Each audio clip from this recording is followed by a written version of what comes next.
A warm welcome to our webinar, Time to Act, Embedding Sustainability in Higher Education. I'm Brendan O'Malley, Editor-in-Chief of University World News. And this session is part of our ongoing webinar series with ABET, the global non-profit quality assurance and accreditation organization. The series is exploring issues of critical importance to higher education and society. Now, with global challenges intensifying and the 2030 Sustainable Development Goals deadline fast approaching, meaningful action on sustainability has never been more urgent. While universities are already playing a key role through research, teaching and learning, curriculum development and community engagement, much more can still be done. Today, our panel of international experts will discuss how academics, staff and institutions can drive sustainable change, from embedding sustainability into teaching and learning to advancing institution-wide policies and strategies. If you're watching this webinar as a replay on our YouTube channel, don't forget to like the video and subscribe to the channel for more discussions like this. Now, before we introduce our speakers, we'd like to begin with a short poll to get a sense of who's joining us today. So you should see the poll options appear at the top of your screen. So please select one of the available options. The first poll question, therefore, is let us know whether you are a senior university leader, 2, a senior academic, 3, an academic, 4, a university administrator, 5, a student, 6, a policymaker, or 7, other, but please explain your role in the chat, if you will. If at any time during the discussion you have questions, please type them in the chat window. The webinar has been scheduled for 90 minutes and the panel session will wrap up in an hour, leaving plenty of time for your questions. Now, let me introduce to you our expert panelists. Welcome, Fernando, Debra, Ratna, and Michael.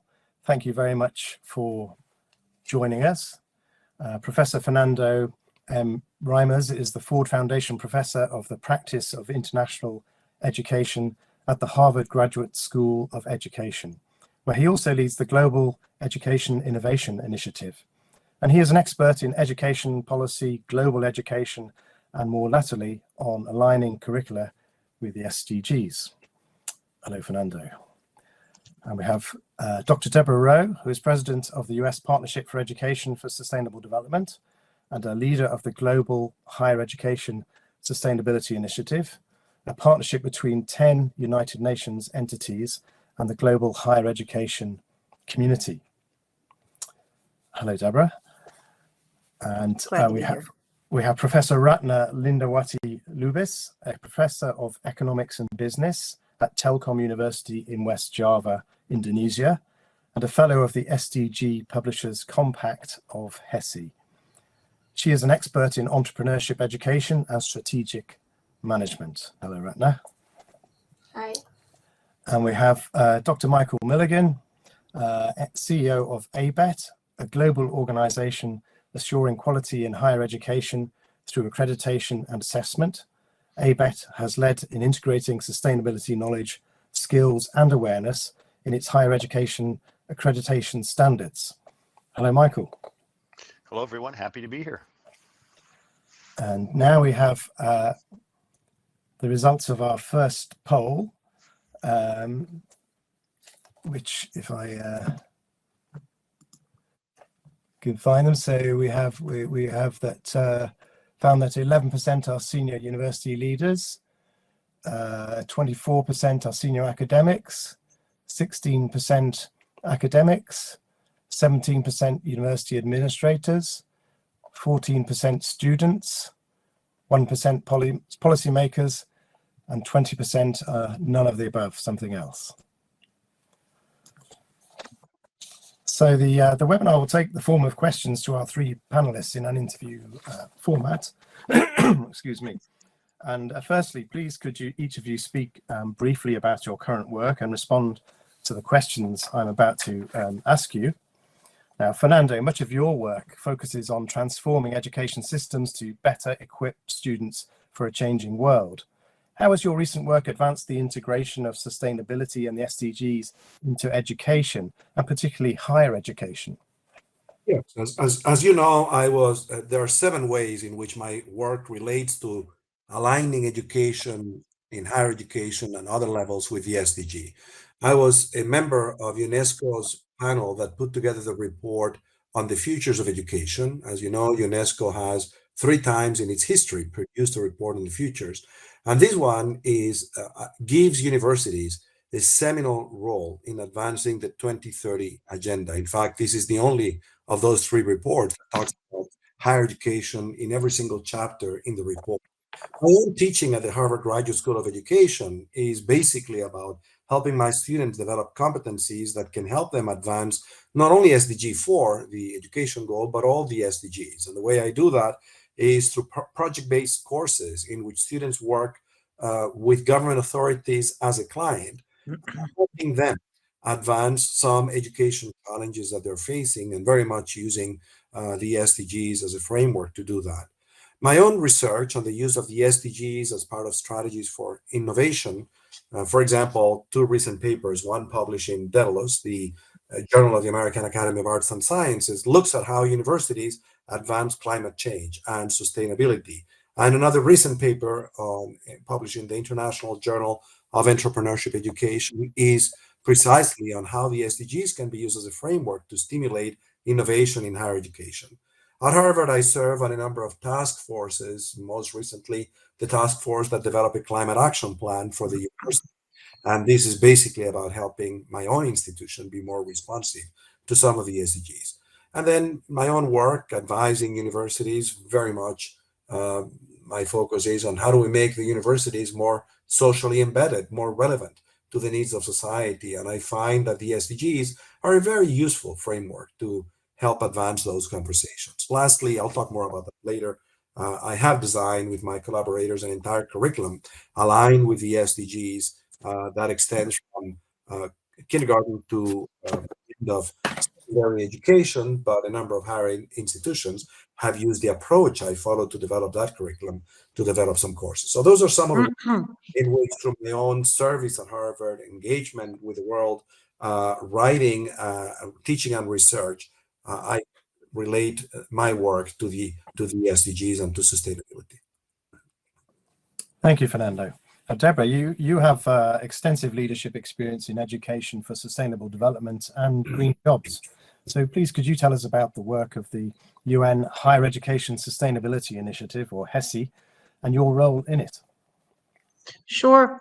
So just a bit about me. So I used to own a solar energy and energy efficiency and sustainable products company, retail and wholesale. And then I went to a college and said, you need to start a program.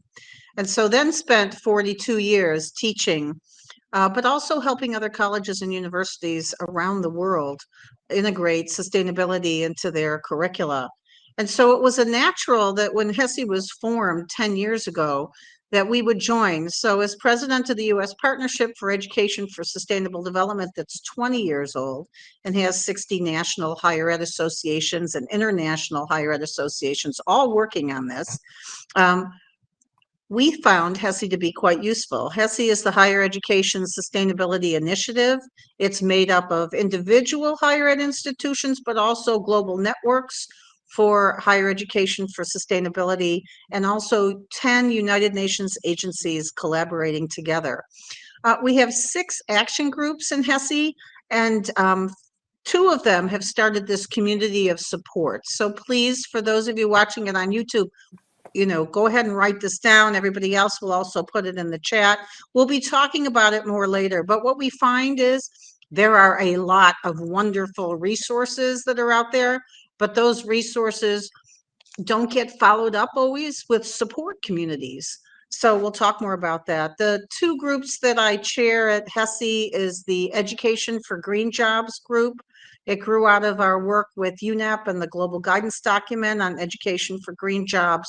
But now, as I say, it's multiple groups that are contributing to that, stakeholders. And then we also have the SDG Publishers Compact Fellows Group. The Publishers Compact was generated by the International Publishers Association and the UN. Over 200 publishing companies have signed it. And our fellows groups help to bring top action tips to publishers, to researchers, to editors, to anybody who's interested in getting that research in higher ed as relevant as possible to the Sustainable Development Goals, and also getting it in the hands of policymakers and practitioners, and we're collaborating together. So the research will be as relevant as possible and utilized for systemic change. We also, last November, did an event covered by University World News on accreditation and how do we institutionalize this integration of sustainability into higher ed and make it the norm instead of something being done by champions. I want to mention that community of support we'll talk about later also is being done in collaboration with University World News. Thank you, Debra. And Ratna, having led entrepreneurship and management education for over 2 decades, could you share how your current work connects to education for sustainable development? Sure. Thank you, Brandon. I'm now in 25 years of my academic journey in entrepreneurship education. So since the very beginning, I started in 2001. Next, please.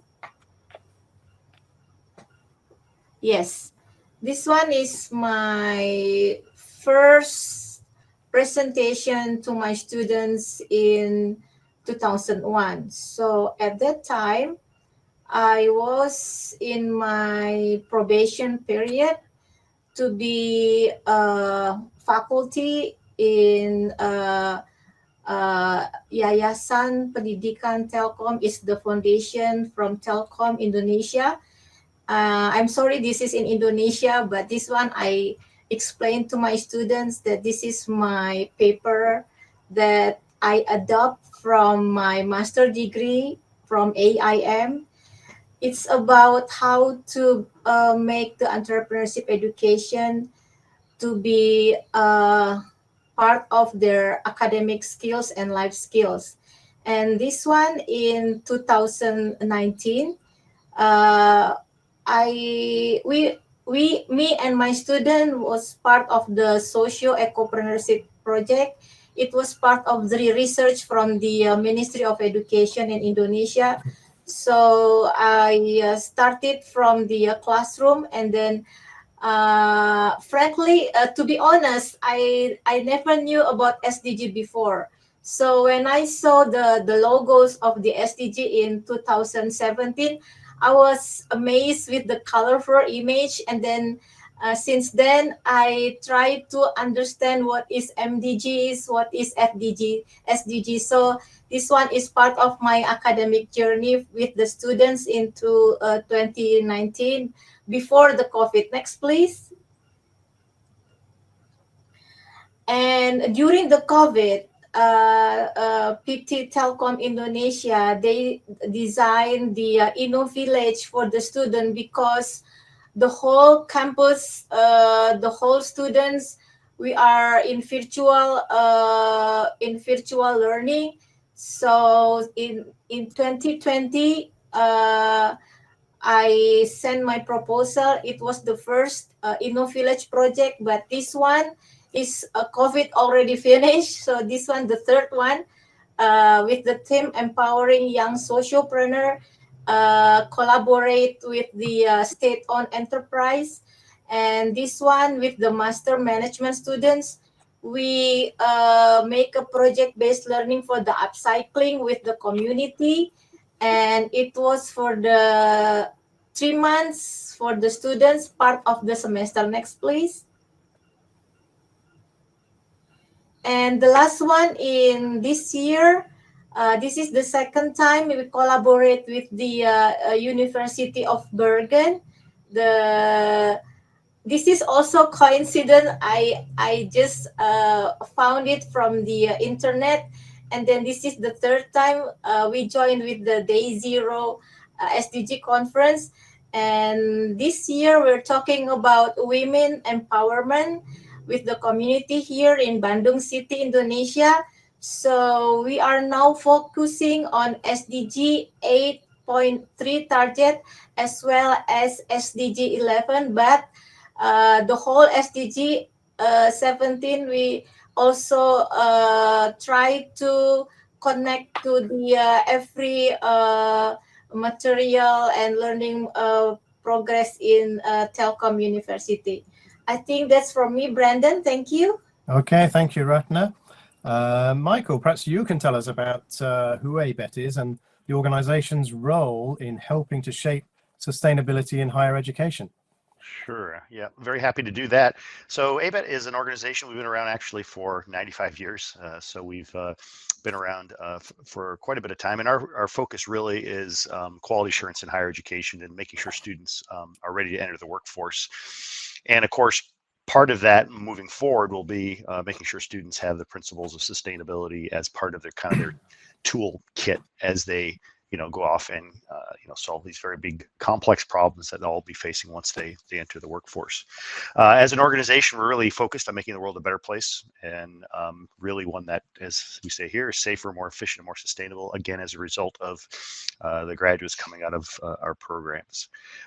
We certainly do that through excellence in STEM education, as I mentioned. The numbers are kind of interesting. We accredit almost 5,000 programs in 42 countries. So we have an opportunity to make a huge impact in higher education. Over 200,000 students come out of ABET accredited programs each year.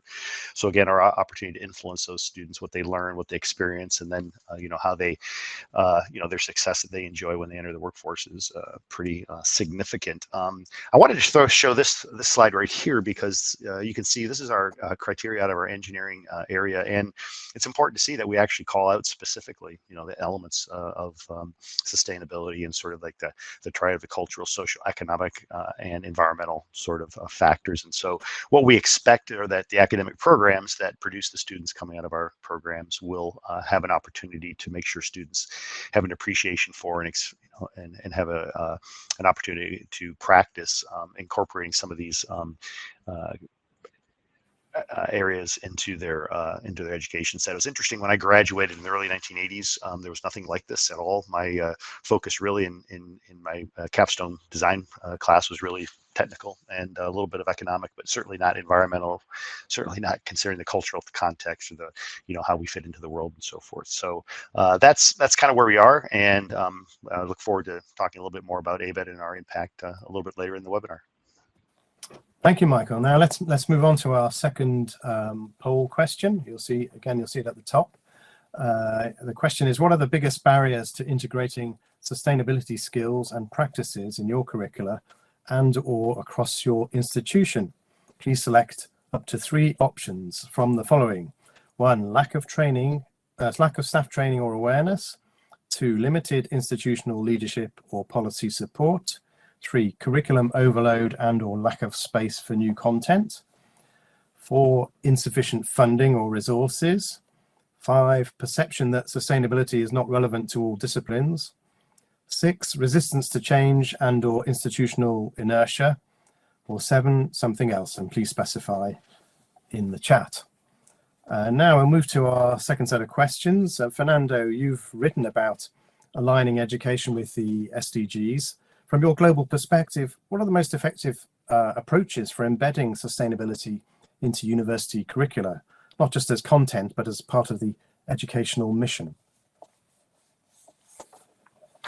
Yes, I'd say not as an add-on, as an additional component of what universities do, or as additional project, but as a framework that can help shape the mission of teaching, research, and extension. The SDGs are a very generative framework to support synergies across those 3 elements of the mission of the university, as well as collaborations both within the university community and across university communities. In effect, they provide a language, a common language that allows higher education faculty and staff to share knowledge about how to do that. So in my recent paper, Educating Students for Climate Action, Distraction or Higher Educational Capital, I used the Times Higher Education Impact Rankings as an observatory to identify what universities are doing with respect to climate action. And then I examine each of the approaches that they follow, and then I basically followed up with the most exemplary institutions.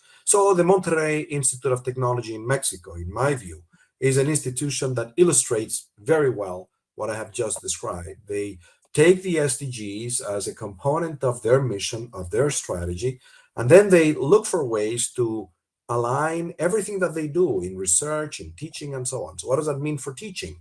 That they ask, what are the transversal competencies that should be developed so that students understand the SDGs, so that students care about them, and so they have the skills to do something about each one of them. And then each particular department or academic unit in the university determines what does that mean for us. I'd say that with respect to teaching, that's very much the way I have used the SDGs in building curriculum. It's not about teaching the SDGs as content. It's about translating those SDGs in a set of competencies that students should have so that they care about them, they understand them, and most importantly, they have some skills to make some difference with respect to poverty alleviation, to respect to sustainability, and so on. So I'd say that the bigger risk with the SDGs is superficial adoption of them as one additional project in the higher education community, which would translate into either some kind of silo, disconnected from the very core missions of the university, or would translate into an initiative that would affect a limited number of students. I think that the greatest potential of this framework is to help us reimagine what the university does. So it's almost about thinking about what is the university for. Thank you. Correct. That's interesting. Debra, you co-authored the UNEP Global Guidance for Education on Green Jobs. What concrete steps can universities take to align their teaching and curricula with the growing green economy across disciplines, not just in environmental studies? Okay, so just a few things, and I think your poll has informed my answer. Right at the end of today's event, we are meeting with one of the major textbook and educational materials publishers in the world. They have expressed an interest in integrating sustainability into their textbooks in all of their disciplines. That's because students are asking for it and the educators are asking for it. And one of the ways we're doing this is by sharing this theme. The theme is, how can we use what we're learning to make the world a better place? When you set that up at the beginning of a course or a program and you keep it all the way through, it just activates the students to really care. Instead of sitting in the doom and gloom that many of them do, that the learning is going to be important, and not only for their careers and their other adult roles, but really in being able to contribute to a better world. And we've seen this come alive in disadvantaged communities as well as privileged communities as we've used this theme. All disciplines have a unique and important role to play in education for sustainable development. We see the hard sciences that are doing the climate, for example, science, saying, please bring in our social scientists so we can get into the behavior changes that we need. Please bring in our policy people so we can get into the change of policies or the systemic norms. So for 20 years, our U.S. Partnership for Education for Sustainable Development, you can go to uspartnership.org and look under higher ed resources.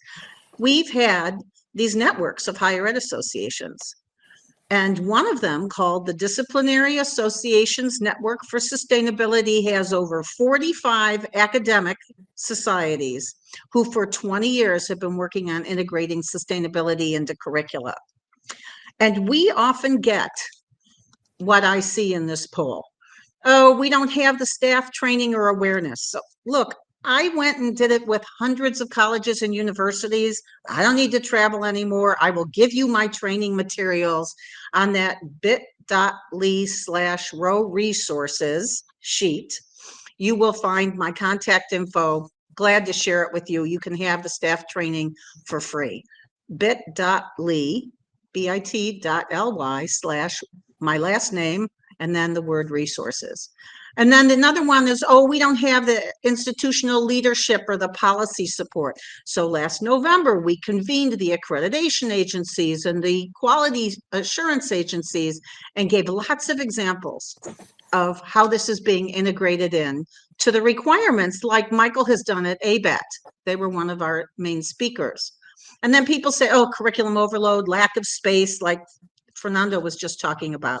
I have a 3-minute exercise. Now, that's not true. It's 5 minutes. And I say to the educators who are in the audience, you know, take a concept you have to teach anyway in your course, and now take a sustainability concept. You've got 4 minutes. Explain how you're going to teach both at the same time. And at first it's like deer in the headlights kind of look, kind of like, but within 4 minutes, they are so engaged and the room erupts, whether it's a virtual room or an in-person room, with examples. And I say, look, if you're stuck, raise your hand. I'll come over, I'll help. If you look at the slides that I have as one of the first resources at that bit.ly/Rowe resources, it has examples of all these different disciplines and how you can do assignments that integrate it right in, so you don't need to cut out your content that so many educators are wed to. And we've done it without funding, because educators are worried about the future. They want to be more relevant. They want to make their courses interesting to their students beyond the ones that are just dedicated to that subject, and bringing in sustainability really helps. So that's it. And then we have this support community that'll help you with resistance to change in your institution. So I hope we've addressed all those barriers. Let me just look quickly to see if I left off anything else. I think that does it. Look at those slides from the UNESCO Green Education Partnership meeting. And then motivate those who are hesitant. This is important. So you got to take those who are resistive, and you got to help them by understanding this is an international trend. If they don't get on board with this, they will be left behind. And the people who hold back aren't the innovators. They aren't the early adopters. They're the obedient middles who don't want to stick their neck out because they're afraid it'll hurt their career. But once you show them that this is an international trend and it'll actually could be more harmful if they don't get on board, it tends to help faculty move in this direction. And I've got a lot of other ideas, but I think the other panel members, I'm going to defer to them. Also on that resources sheet, we have free modules on how to be a change maker, since a lot of educators don't know how. So we have free educator modules, and also a link to how sustainability improves student learning. So if your institution cares about improving your student learning, you can go to that site and see how it does by incorporating sustainability. Okay, that's it for me. Thanks. That's it, but that was great. Thank you, Debra. That gives us an idea of how the community of practice could be really valuable to everybody. Now I'd like to ask Ratna, please, could you share how you are integrating SDG principles into the curriculum at Telkom University in Indonesia? Are there useful case studies from the Masters in Management program, for instance? Yes, thank you, Brandon.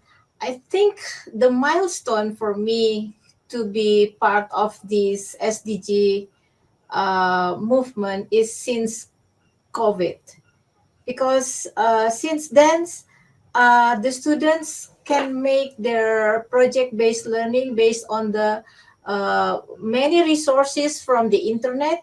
So I led my entrepreneurship subject and management education to the student for making their project-based learning. They assign to be aligned with the 17 SDGs. For example, they choose the SDG 12 as part of their upcycling project-based learning. They choose SDG 4 for project-based learning for teaching the kindergarten students, something like that. So they choose which SDG that is something they love doing. So since then, I found that these students, they get a new knowledge, how this global, the global community, the global movement as part of their learning journey. So my research focus also in the circular economy, because in Indonesia, we also have the framework of circular economy.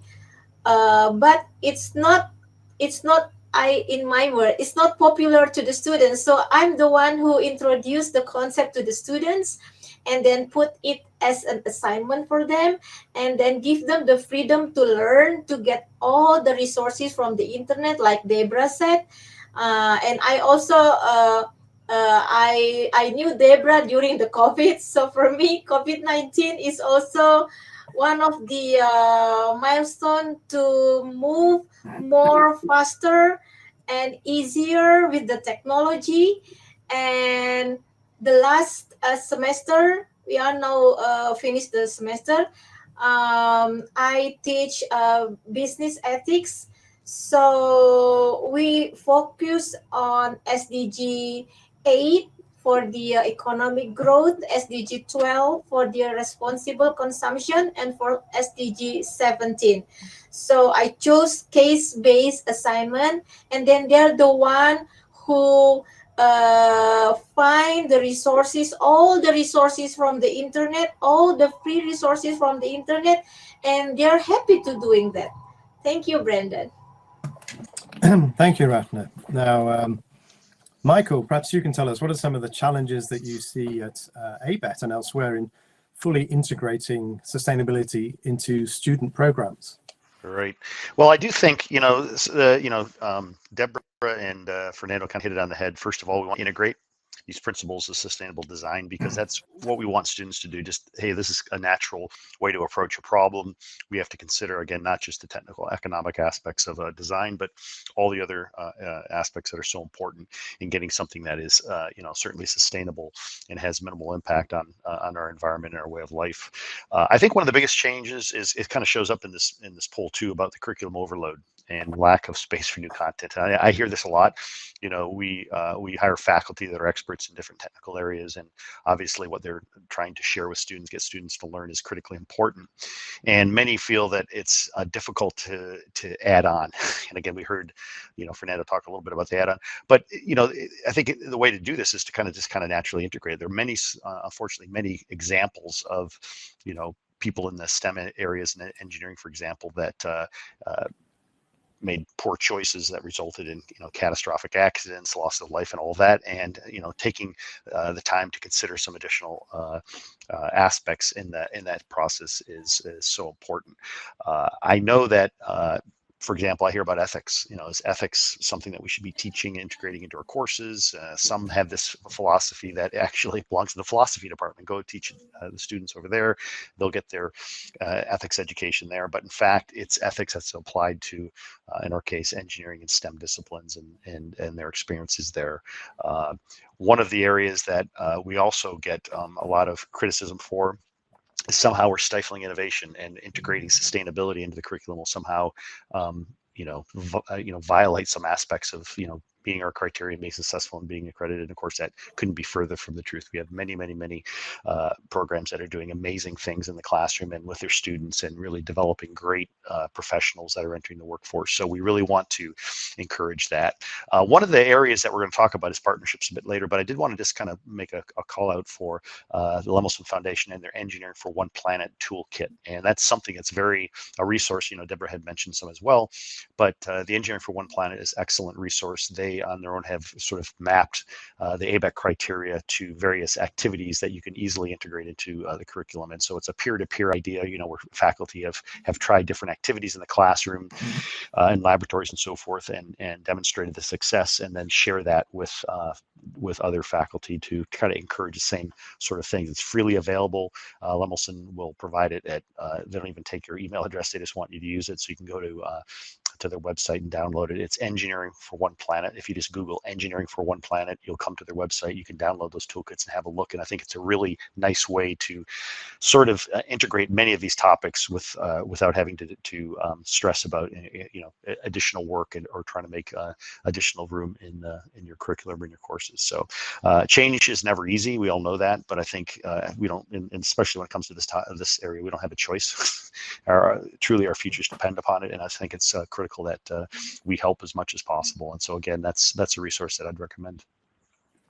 Thank you, Michael, and lots of practical information there from all of our speakers. And do go to the chat if you want to find links to information and resources.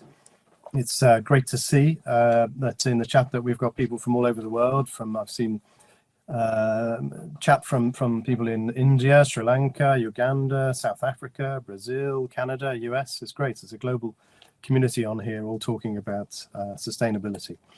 Now I'd like to give it. Well, Debra did mention them, but I'm going to give you the figures for the answers to the second poll, and what we found is what are the biggest barriers to integrating sustainability skills and practices in your curricula and or across your institution.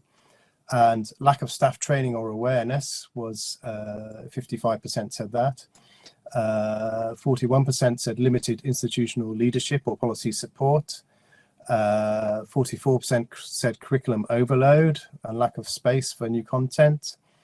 And 38% said insufficient funding or resources. 24% said the perception that sustainability is not relevant to all disciplines.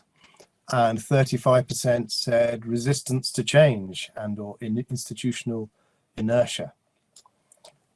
So, all right, so now we'll go to our third set of questions. Fernando, what role do you believe policy plays in enabling or constraining the integration of sustainable development into higher education? And what policy levers appear to be the most impactful? Well, I think policies make all of the difference. I'm going to talk about both institutional policies and public policies. So for institutional policies, as I described earlier, strategies that embed the SDGs into the process of strategic planning basically create an authorizing environment, an enabling environment that make it possible for universities to be more socially embedded. During the pandemic, I conducted a study of how universities around the world were partnering with school systems to help them sustain education at a pretty challenging time. And I was surprised to see how many universities were actually going above and beyond their most immediate area of concern at a time when they themselves were struggling with how to continue education and with financial challenges, to help public education systems with professional development, with access to technology, to help governments. But one of the findings of all the case studies that we conducted is that all the institutions that were socially embedded had strategies that valued such social embeddedness, that this was an objective of the institution. When that's an objective, that makes it possible for people to collaborate. Of course, when we talk about institutional policies, I'm not referring to the document, but to the process through which that policy is both developed and implemented. When I serve on the Massachusetts Board of Higher Education and chair the strategy committee, our whole work was about working with university presidents so that the entire university community owned the strategic plan. And we had a goal of helping universities become more aligned to the economic needs of the state and to the industries in the state. Now, with respect to public policy, I guess the short answer would be reflected in the question, why is the government of South Korea a lot smarter than the government of the United States? And I would say that in terms of public policy, we should talk about positive policies and negative policies. Positive policies are policies that support and foster greater social embeddedness of universities. We're living at a time when more and more people are asking, how do universities serve society? And nations like South Korea, for example, have created financial incentives to better align universities to the economic needs and economic strategies of particular provinces, of particular states. Negative policies, on the other hand, are the kinds of policies advanced by the federal government of the United States today, when they're trying to get universities to conform with their ideological preferences. But of course, not to pick on the US, we could be talking about Hungary, Turkey, and to some extent India. Any government that tries to basically politicize the universities and to use their financial support or their norms to get universities to advance a particular political, ideological agenda is going to put the university in a defensive mode, in a reactive mode, which is the opposite of being social embedded, right? So even in my own institution, where we have refused to accept the unlawful and illegitimate demands of the government to basically gain control over faculty appointments and student admissions and curriculum, it's a huge distraction to us, which has tremendous litigation costs and prevents strategic thinking. It prevents the opportunity to not only continue to do the things that make us socially embedded, but actually to do more of them. So those would be my two answers. Policy make the whole difference, and there are smart policies and there are dumb policies, and we have examples of both around the world. Thank you, Fernando. Debra, through your work with HESI and the SDG Publishers Compact Fellows Program, have you found or developed some best practices for embedding the sustainability and the SDGs across academic content and institutional strategies in higher education?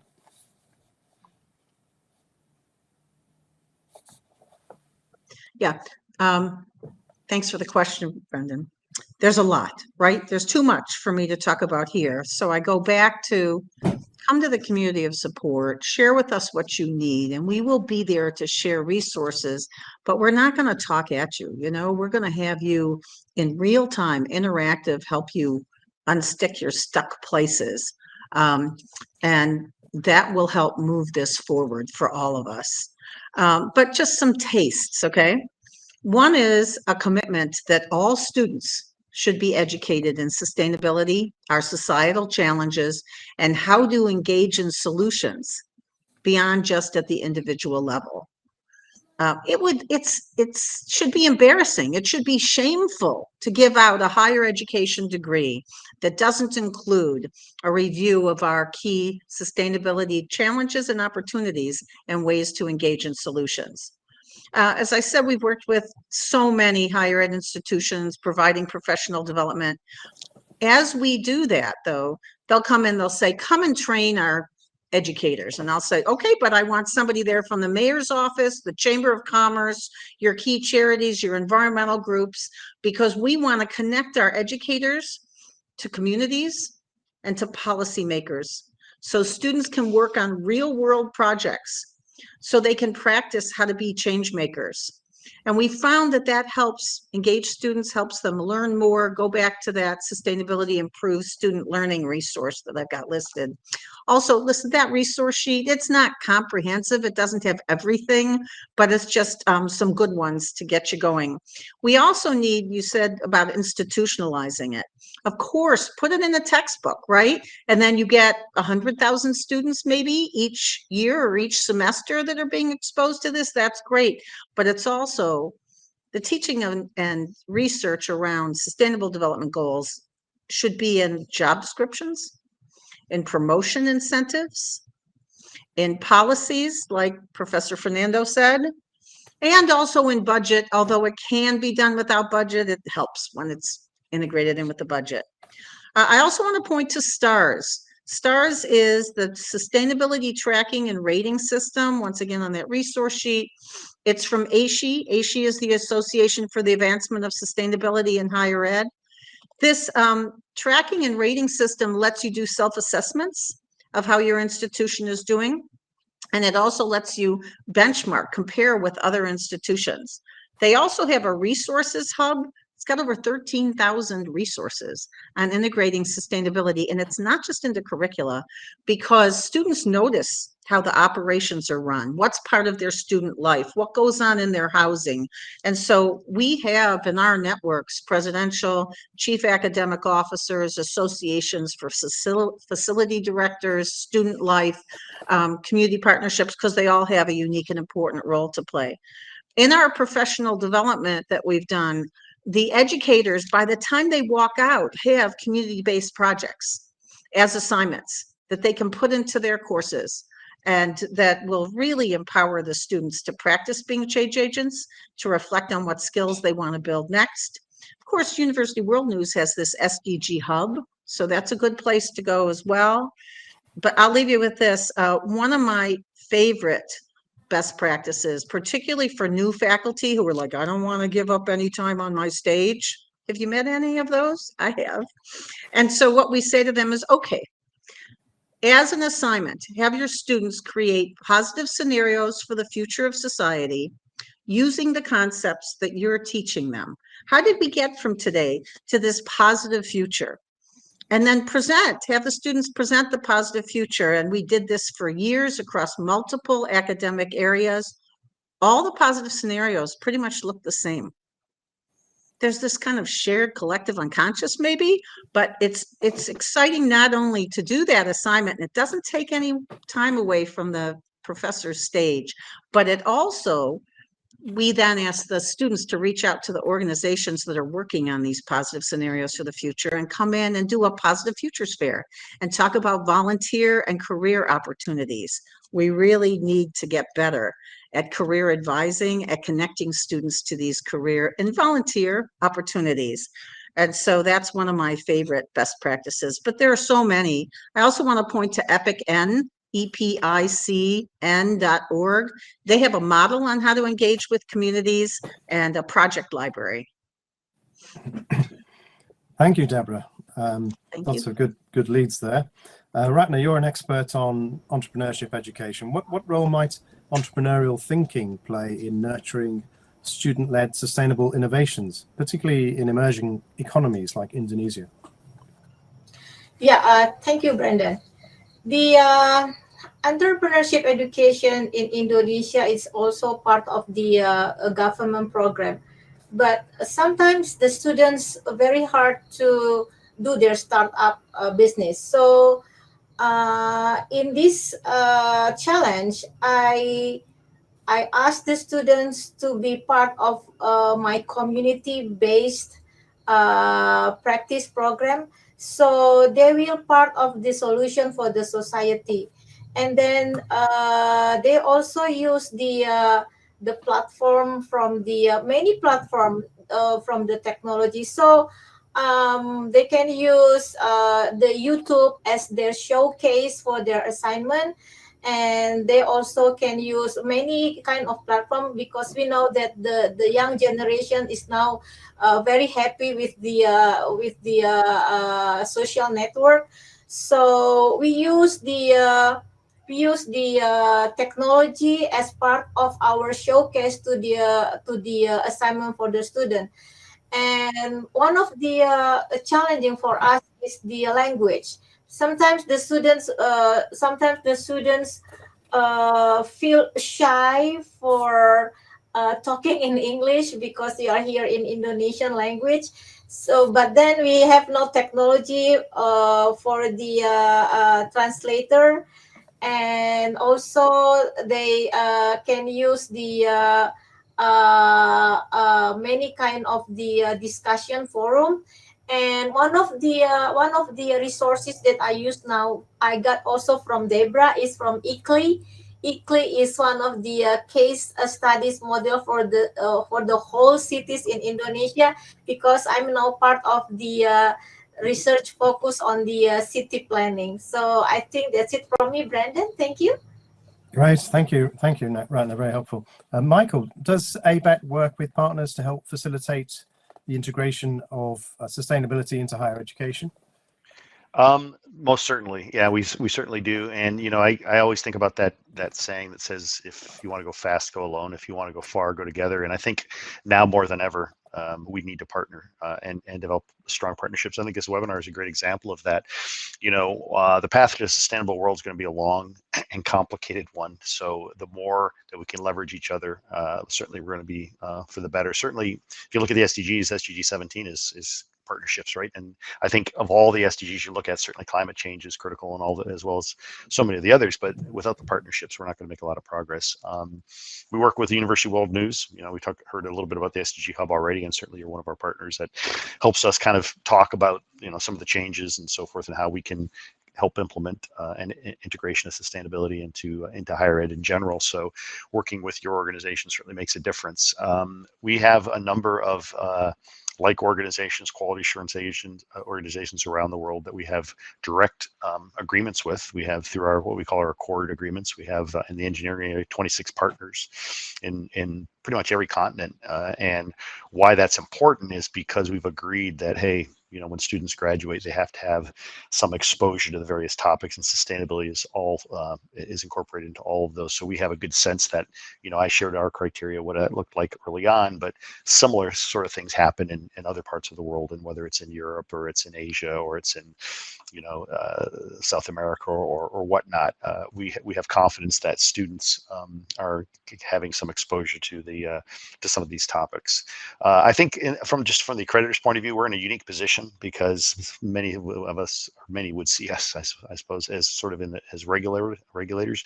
So it's more of a top-down approach, meaning, okay, here's what the criteria say. This is what you have to do to be successful in meeting those criteria and being successful in the accreditation side of things. But equally important, and maybe even more important, is the bottoms-up approach. And I had mentioned the Lemelson Foundation Engineering for Planet already, and that's where you're really working with, again, faculty and students and so forth to really integrate so many of these topics into their educational experience. And that could be in courses, that could be through working with Engineers Without Borders, which is a student organization to try to get students more focused, or give them an opportunity to get focused on solving real world problems in areas of sustainability, or any of the sort of the out of the classroom experiences. So there's all of that, and I think together, again, sort of applying the top down approach, which gets people's attention, but also the bottoms up approach of getting sort of the masses involved, I think is going to be equally important in making real change. And again, it's going to be the partnerships, working with so many organizations. We belong to the World Federation of Engineering Organizations, which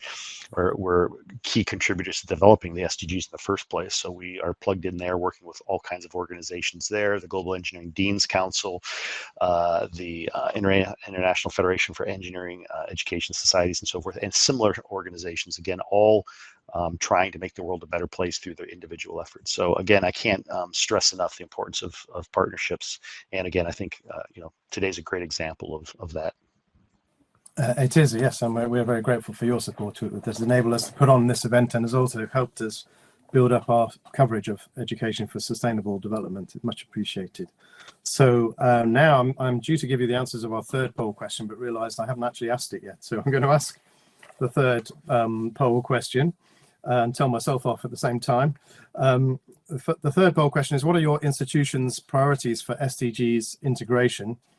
Select up to 3 options: a whole institution multifaceted approach, curriculum development and course redesign, sustainability focused research, greening campus operations, community engagement and partnerships, international collaboration on sustainability, or none yet identified, or other. Please specify in the chat. And then I'm going to move on to our fourth poll question, and I'll bring the answers of both at the same time later. So our fourth poll question, just to catch up, is what support would help academics embed sustainability in teaching? Select up to as many options as you like. 1, professional development or training. 2, access to case studies or teaching resources. 3, institutional incentives or recognition. 4, cross-disciplinary collaboration. 5, leadership mandates or strategic policies. 6, reduced workload or time allocation. Or 7, all of the above. Please specify in the chat. Sorry to ask you to answer 2 in one go, but that will enable us to catch up. And now to our last 2 sets of questions, and then we'll have some questions from our audience members. So Fernando, looking ahead to 2030 and beyond, how can higher education shift from incremental change to system-wide transformation in support of the SDGs? What might that require in terms of leadership? The sense is that there is already system-wide transformation happening in higher education as a result of major disruptions, whether those are the transformation of work that is resulting from the extensive use of artificial intelligence, the challenges societies are experiencing as a result of democratic decline, poverty, inequality, exclusion, climate change, the rise of populism, which is challenging expertise and elite institutions. All these challenges are disrupting higher education already. And I recommend an excellent recent book by Derek Bok, a former president of Harvard University, titled The Attack on Elites, in which he synthesizes the challenges, especially selective universities, elite universities, are experiencing, at least in the United States.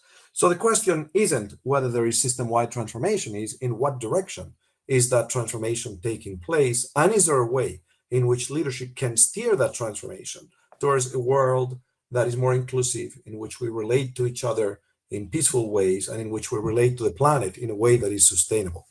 And I think that what we need is a leadership that can look beyond the immediate present challenges, a leadership that can have a vision, a well-developed and informed vision, but also courage and humility to respond to that vision, to communicate it, and to do it in a way that engages others. I think that obviously there is no leadership where there are no followers. And I've met many university leaders, and I'd say that some of them are actually more leaders in the way I'm describing it than others. I think that there are already examples in every institution of social embeddedness in which the SDGs are used to help transform the university. So one of the things that leadership can do is take the time to learn what is happening in the institutions, spotlight that, ask how to support it, amplify it, and then challenge others in the university community to try to follow suit. In a way, I think we need the kind of leadership that embodies the ideas in George Bernard Shaw's quote, there are those that look at things the way they are and ask why. And I dream of things that never were and ask why not. I think we need higher education leaders that ask how, in the face of all the challenges that we're facing, do we ask why not?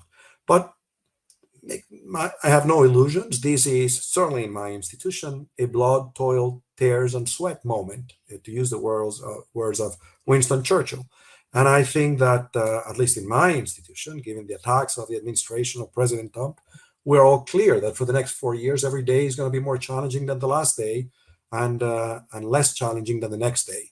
But I think in a university community, when leadership can engage the entire community in more distributed forms of leadership, everybody can rise up to their better angels, and everybody can kind of reconnect with the mission, to why we chose this profession, why we're in this business in the first place, and then step up and ask not what is the president doing for us, what is the doing for us, but what am I doing with my students, with my research, with my teaching, so that I help the institution of which I am a part respond better to a world that deeply needs institutions that display the kind of leadership we've been discussing today.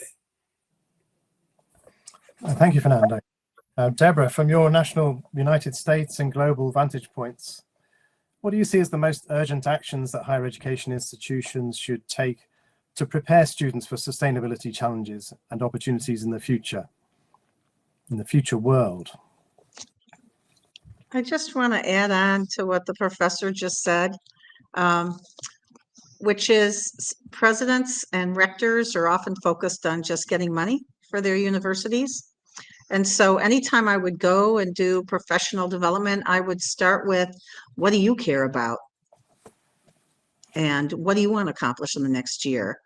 Find out what motivated them, and then tie it to the sustainability initiative. The other thing we've done, which is lots of fun, so come to the community of support and we'll be able to help you with that, is we've been known to call or contact rectors and college presidents and say, hey, I hear you've got this great sustainability initiative that's started, and we really want to amplify your profile and highlight it.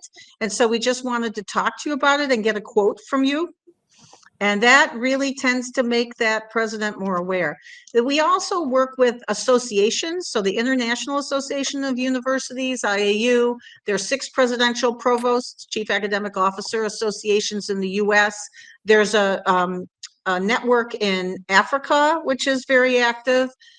Any network, right? You go to the associations level, you're the next level up, and that's where your heads of your universities go. And if they hear, hey, you need to include this stuff there, it tends to also build the support. So what's urgent is for us all to think on a systems level and to use those leverage points for systemic change to shift the norms, shift the policies. But this community of support, let me just tell you a bit more. Would you like to learn more and gain access to additional resources, but also strategies?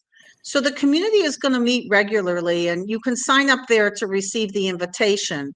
It's brought to you by the 2 action groups in HESI, Education for Green Jobs, and the SDG Publishers Compact Fellows, as well as University World News. Because many sustainability champions are doing great work, but they're not sharing their successes enough and how they solve their challenges. And many of us feel isolated, right? And we're stuck on something. We don't quite know how to deal with it. Remember, I was stuck once. I had a dean who used to work for oil companies and didn't think we should have a program in renewable energies. So I learned from others how to overcome that challenge. This group will help people learn from each other. It'll increase the success of your own efforts. It's free, okay? So let me establish that. And it'll also get support to you in a timely manner, because in every meeting, we're going to say, where are you stuck? And none of the meetings are going to be recorded. So because that can be, more personal. Where are you feeling stuck? And we want to help you with it. Sharing the resources are going to reduce redundant efforts, increase collaborations across higher ed, and with other sectors of society. Because like I said, we work with businesses, governments, NGOs, etc. It's going to include practical guides. We're going to focus on the materials you're requesting as we can find them, action templates, partnership opportunities, but really those compiled strategies and tactics are so useful. Success stories, trend data, and more. So that's a little bit more about the community. Now, urgent, climate change is urgent. It's urgent to be taught across all disciplines. While it's one of the SDGs, it relates to all of them. I've said we need a lot on behavioral change, policy change, not just mitigation, also adaptation. We need a lot on financing, shifting the money flows, the economic structures and policies, and to make it an inclusive approach so that we'll address the equity issue in the SDGs. And in fact, we're working with the University World News on how to increase equity and access to education during your time at higher education, and also the impact it has on the society as a whole. So let us know if you're interested in collaborating with us on that. I think it's really important to require education and actions for sustainable development for all students, focusing on real world problem solving. It's been mentioned a lot here, but I want to call it out. And they need time to reflect on how to be a change maker, a lifelong change maker, not just during that course, and the skills to create effective change. So you can do a self-assessment. They can look at their skill sets. By the way, the same set of skills we found that are useful for employment and promotion. We also need to teach emotional intelligence. Students have to be able to cope with their feelings of doom and gloom. So do a lot of people in higher ed. Mm-hmm. They need to be skilled and resilient as lifelong change makers. They need to learn conflict resolution so that they can talk to people that they're feeling polarized from, so we get more success. Look, we don't have to live in a world of scarcity, fear, and hate, like we're seeing so much in the US and some other countries. We can build more prosperity for all on a personal level, family level, community level, and a global level. So we want to educate about the possibilities for a more sustainable future and how to structure our economies and our cash flows to make that happen. We also need to educate about the role of civic engagement so that we get those policies. You were talking, Fernando, about the terrible policies. Well, when terrible policies show up, then people need to show up to call it out and to work to change it, right? So here's what we know. We need to increase the connections between academics, students to policymakers, to their associations and organizations to help create change. We have a capacity problem. A lot of us know what we need to do. So while we have this capacity problem, literally our hours in the day, we have a whole bunch of students that want to help. You've got students who are doing master's degrees. Their project should be about helping to solve these problems. And we've got models and examples for you. I'm really excited to see what kind of world we can create. Let's start that sentence over again. I'm really excited to see what kind of a world we can create when we include skill building to be change makers and education that's focused on helping to implement sustainability solutions and strategies. Thank you, Debra. Debra, you're making us all feel better about the world. Given the current context, we all need a bit of your optimism, I think.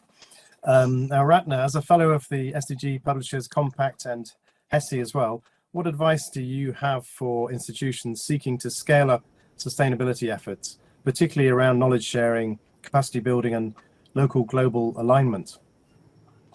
Yes, thank you, Brandon. I would like to follow what Fernando said earlier. It's about leadership. So for me, as an SDG Compact Fellows, like I said earlier before, I would like to be a role model to my students. And then they will follow my pathway. So it's about leadership. And I would like to share one of the last presentation.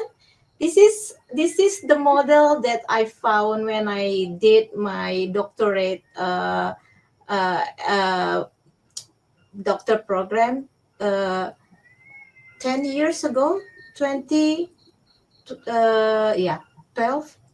So it's about the innovation. One of the word that I found from the interview of my respondents is the innovation. We have to be an innovator to find a new way to solve the problem. It's always about the newness. And so I create this model. I call it a triple I learning model for entrepreneurship education. And I wish that I could provide a vision, a clear direction to my students to be the inspirator for innovative Indonesia and the baseline for us to move on as part of the global community is the social and cultural values of Indonesia, because we are here in Indonesia. I think more than 300 dialects in Indonesia. We have 35 provinces, so we all have a social and cultural values that connect us to each other. So this is my last comment to this webinar, and I also would like to thank Debra and also Karen for this opportunity. I found a lot of the networking, knowledge sharing, capacity building from SDG Compact Fellows since 2020, and we are now in the 4th year. Yes, Debra, thank you. I think that's it for now, Brandon. Thank you, Ratna, and I know it's very late for you, but we will have some questions from the audience shortly. I'm hoping you might still be up for answering those, but let's see how you go.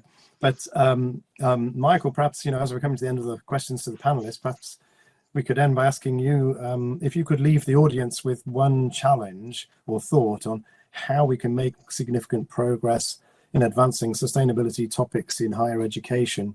What would it be? Well, that's a good question. And I know that especially in today's sort of geopolitical environment where Debra kind of outlined some of the challenges in that regard, I think, not to give up momentum, not to lose faith or give up hope. I don't like to use hope a lot. It's not a strategy for success. I don't think in solving specific problems, we have to attack problems in a very thoughtful and direct way. But, making sure that we feel that tomorrow will be better than today, and that these problems are solvable is critically important. It's interesting. When I talk to a lot of people, especially students, I say many of the technology challenges that exist, we know the solutions to them. We have the solutions either in part or in whole, but it's always the people that makes things different. And again, Debra kind of touched on that in a very significant way. And so if we can think about how can we change behaviors, how can we get people to think longer term, I think that's probably one of the biggest challenges with sustainability in general is it's hard for people to imagine, what's the next generation or 2 generations, going to look like when those generations don't necessarily exist in a lot of cases. And so I think that's probably the biggest challenge. But on the hope side, or on the very positive side, I think students are our greatest asset, and the students coming out of our programs across the board. And to Ratna's point, the entrepreneur part I think is going to be critically important, because there's going to be so many opportunities for students to go off as they enter the workforce, come up with great novel ideas about how to attack certain problems, and to, with that entrepreneurial spirit, develop solutions that are real and that can make a difference. And I think part of what we want to do in our integration of sustainability topics, and certainly in the STEM fields, is to kind of drive that entrepreneurial spirit as well, because there are many examples that I use all the time of people that have been very successful and are really making a difference. And the other part of that is no problem is too big. when you look at the climate crisis, you'd think that's overwhelming and we're all doomed and there's nothing we can do about it. But in fact, there are things we can do about it. And if we approach them certainly in a way with, together, we can make a big difference. So I guess my biggest takeaway from, our discussion and so forth is, we can make progress. We are making progress. Unfortunately, time's not on our side, but whatever, please don't, let's not lose the momentum that we've established, and certainly don't be overly discouraged. Thank you, Michael. And interesting that you talk about behavior, because it just shows the importance in STEM fields of also thinking about the social sciences and working in a cross-disciplinary way, so that when we have solutions, we do actually have people willing to take them up and manage things in a way where they actually make a difference. So now I'd like to I think I'll just we'll go and find the answers to the poll questions that were asked. And the third poll question was, what are your institution's priorities for SDGs integration? And 42% said whole institution multifaceted approach. 40% said curriculum development and course redesign.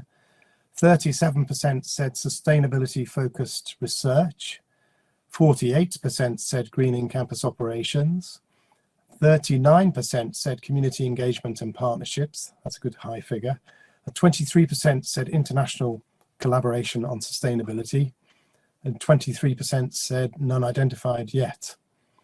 And if we go to the fourth poll, which was what support would help academics embed sustainability in teaching, 51% said professional development or training. That's a big figure. 41% said access to case studies or teaching resources. And 36% said institutional incentives or recognition. And 43% said cross-disciplinary collaboration. And 42% said leadership mandates or strategic policies. And 23% said reduced workload or time allocation. And 32% said all of the above. And only 2% said other. So there we are. So thank you for the panel for all your thought-provoking answers. And now we have some time for participants' questions from the audience. And we're just going to look at what questions there are. There was one from Ernesto, who asked, are universities failing in the trap of with the trap of orienting their work to market demands and drifting away from the mission of searching for truth and creating and spreading knowledge for the benefit of humanity? Who would like to answer that one?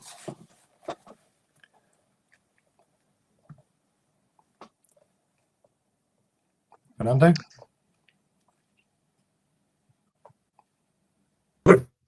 I think universities need to do both. I mean, obviously, universities have to help students become autonomous people who can improve their own lives and the communities of which they are a part. And that requires taking some responsibility for making it possible for our students to end up in positions where they can use what they have learned. Having said that, the incentives of industry are very often short-term. Let me give you a very specific example with basic scientific research. There's a difference between the kind of scientific research which can be commercialized by an industry within a 3-year framework and the kind of research that may take 10 or 15 years to produce any kind of breakthrough that can be commercialized. That's why we need science to take place in universities, basic science, because not all science is going to be picked up or supported by industry. So in that sense, I think it would be misguided. For example, if universities said, well, federal governments now do not support basic research anymore, let's all rely on industry, because that's going to bias the kind of science that is going to be done. It's going to bias the research towards low-hanging fruit. But having said that, I don't think that there is an antagonism between preparing students to find jobs, to find employment, and advancing truth or fundamental knowledge. I do think that to prepare people to participate in a 21st century, almost 22nd century economy, we need people who can think critically. We need people who can have all the skills that Debra and others have talked about. So I don't fear that the demands for better alignment with the world of work would vocationalize the university to the detriment of helping people develop the kind of more enduring intellectual qualities. And I think it's important to say that. I was talking to a number of leaders at a public university here in Spain where I'm visiting, and they said in this university, many of the faculty don't think that it's their job to help their students find jobs. And I think that's actually rather irresponsible, in a context in which more people are asking themselves, what do universities do for society? At a minimum, we ought to help our students become self-sustaining members of society, people who can be employed and so on. But of course, we have to do more than that. So, thank you. Anyone else like to answer, Debra? No. Okay.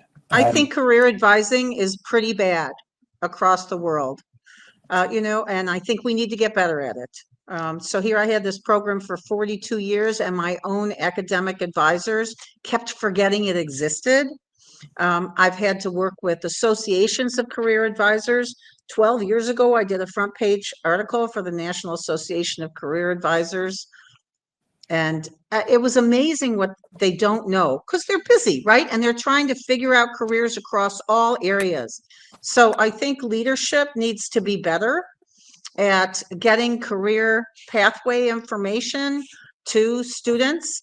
Now I'm seeing a lot of students who have sustainability degrees and they're having a little bit of trouble finding jobs. So we need to give them specific skills, but also show them how they can take any job, whether it's listed as a green or sustainability job or not, and bring that knowledge of sustainability to that job.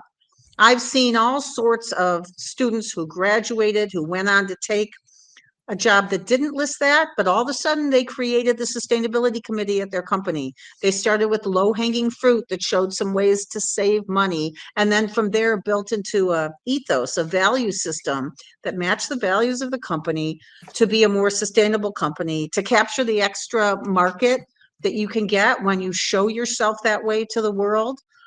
So I think getting those strategies into the courses, into the career centers, into the student life, and into the academic advising is something we're not doing very well, and we can do it a whole lot better. It's one of the things we've been focusing on in this Education for Green and Sustainability Jobs Action Group. Thank you. Okay, we're going to go on to another question. This one is from Jacqueline, and I'm going to direct this to Michael at first. It's from Jackie from Siemens Smart Infrastructure, is a higher education team. Greetings from Munich. My question is about embedding sustainability into higher education in the context of more sustainable campuses and ways in which universities can use them to engage students in tackling SDGs in the built environment around them, for example, through living labs. Which stakeholders in the universities do you believe are most critical to get buy-in for investment into these sort of projects, integrating sustainability in the built environment into an overall university strategy? And what is the biggest barrier to approving it?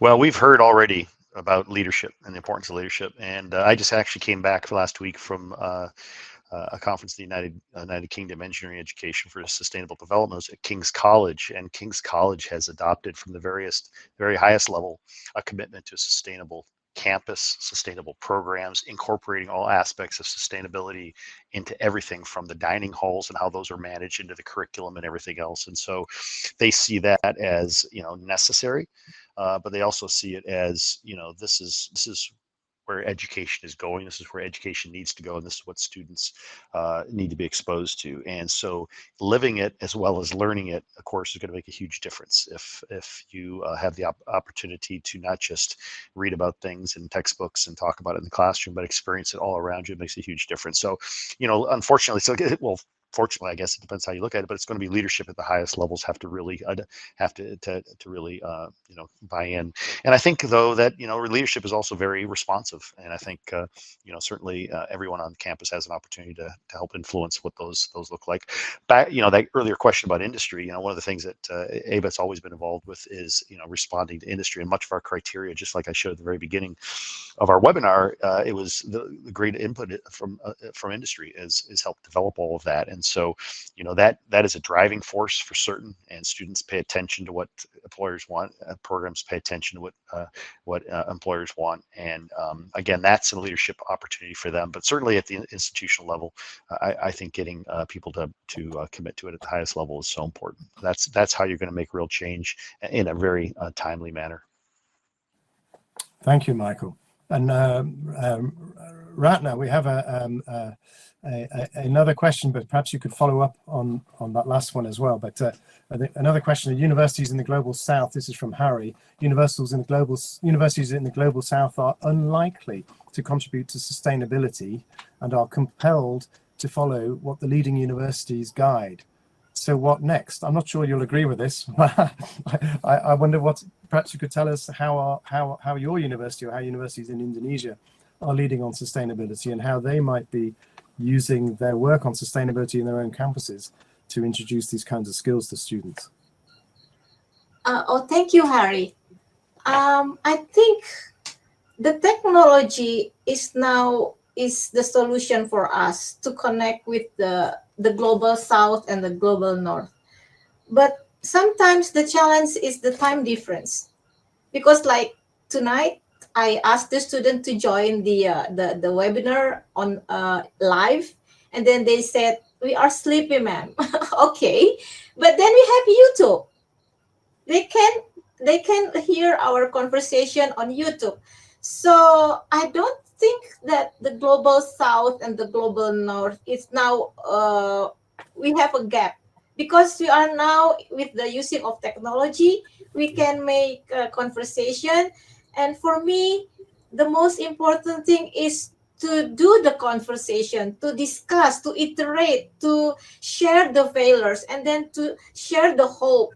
And I, as the SDG Compact Fellows, I said to Debra, I think I feel lonely when I feel I'm the one who do this kind of sustainability thing. But then when I connect and then join the conversation, I feel there is a hope for all of us because of the technology.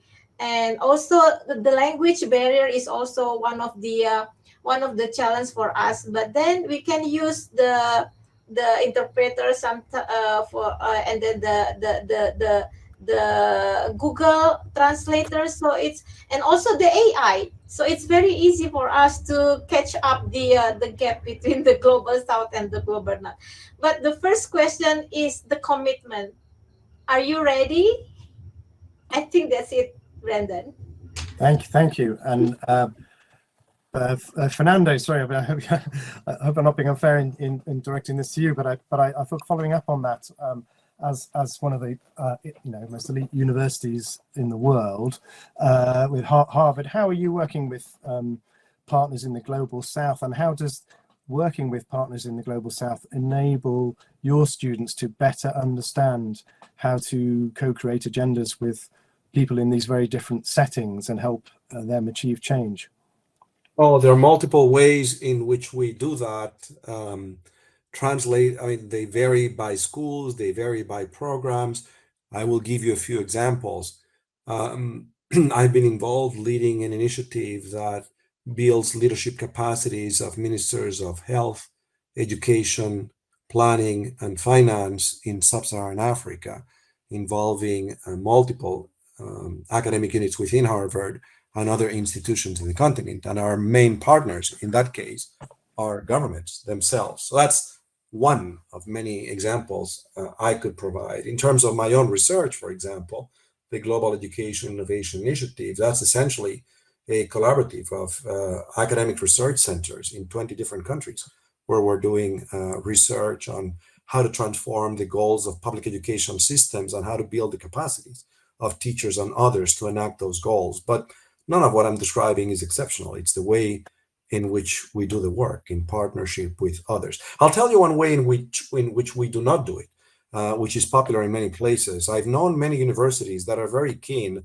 on memoranda of understanding, which very often get filed, and people forget how many of those they have. We don't sign any memoranda of understanding with any institutions at Harvard. We actually meet with colleagues, agree on a problem we want to work on, and then we get organized to working on it. Thank you. Now, Debra, I'm going to give you the last question because we're running out of time. But I think this is a good one for you. Alberto Luis asks, integrating SDGs in modules for knowledge acquisition is the first step, but what are practical ways and how can higher education institutions take these practices beyond the gates of the institution and into the community? Okay, so to the last question about universities in the Global South, I put in an answer in the question and answer box that talks about how there already are networks of universities in the Global South who are working on this, like ProsperNet, like RUSA, and we work with them all at HESI, or you could come and find out about them at the this community of support. In terms of how do we do it with the communities? How do you teach this stuff and not do it with the communities, right? So I'm going to put in again to the chat this epicn.org. They actually got a National Science Foundation grant to go internationally and help universities figure out how to help their students connect with the communities. You listen first to what the communities need. And then you design a project that are going to help the students build their skills in the course and also be useful to the communities. And they go ahead and do it. I'll just give you an example. So I taught energy management, right? And for decades, I could have just given a typical theoretical building and they would do an energy audit, a commercial energy audit. Nope.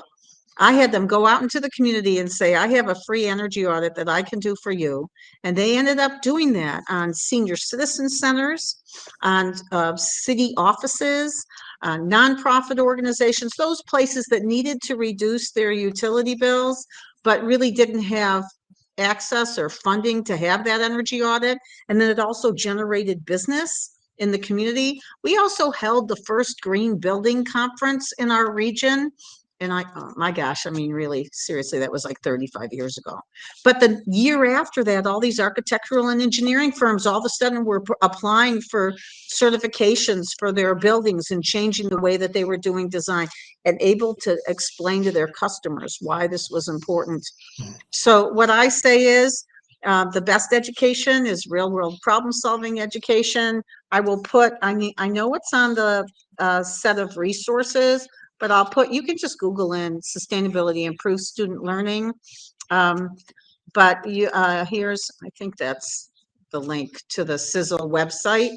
And this was funded with all the STEM disciplines, by the way, and also some of the social sciences. And it was 3 years long, and we worked on what are the key components of quality sustainability assignments. It's about working with the local communities.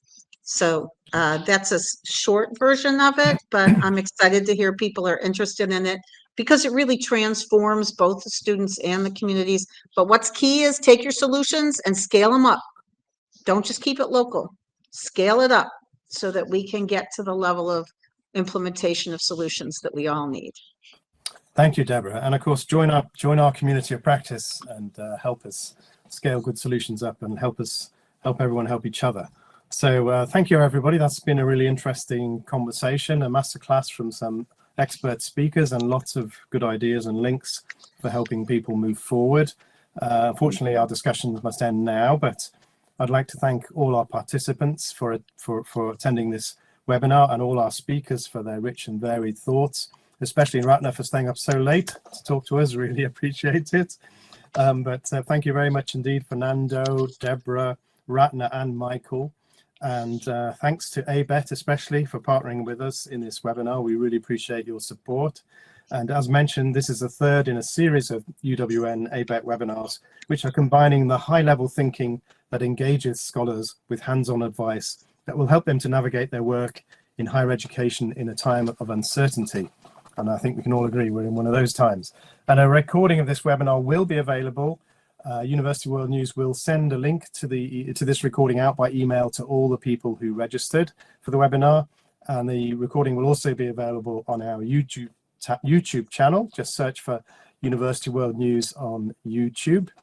And, Karen Magaraga has posted in chat that if you have, there are lots of interesting ideas we've heard about, you can let her know what you're university or network is doing, and we may be able to follow up with it. We've given you the link to Debra Rowe's resources, bit.ly/Rowe, ROWE resources. And she has posted the link to the HESI UWN community of support. I won't try and read that one out, it's far too complicated. But thank you, everybody. I really appreciate you all attending, and it's been a lively discussion. And thank you for your commitment to changing the world for the better. Thank you. Thank you, Brendan. Thank you. Thank you. Yep, thanks, Brent.